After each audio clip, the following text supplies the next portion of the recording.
अली, अगर आप trail check करें तो इराक को गिराया गया, लेबनान के ऊपर उनकी लीडरशिप को मारा गया, सीरिया के अंदर गिराया गया, रास्ता हमवार किया गया ईरान तक पहुंचने के लिए।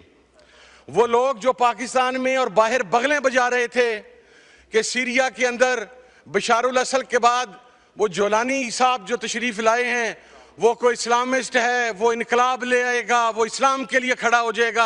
आज वही जोलानी अपनी एयर स्पेस भी इमरान खान के इसराइल के खिलाफ इस्तेमाल करवा रहा है। कभी वो रात को कहता है कि मैं इसराइल के खिलाफ इस्तेमाल करवाऊंगा, सुबह कहता है मैं ईरान के खिलाफ इस्तेमाल करवाऊंगा।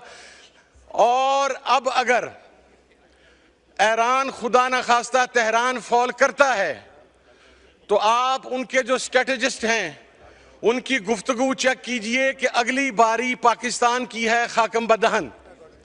हम इस ट्रेल को नहीं समझ रहे। मैं तो ये कहता हूं, वो जो कहते थे कि we are the chosen ones, those bloody chosen ones are running like chickens right now.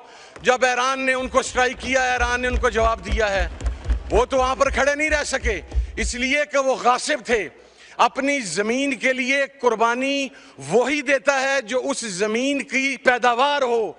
फलस्तीनी cut गए, मर गए, शहीद हो गए, 60,000 शहीद कर दिए गए, लेकिन आज भी फलस्तीनी अपना एरिया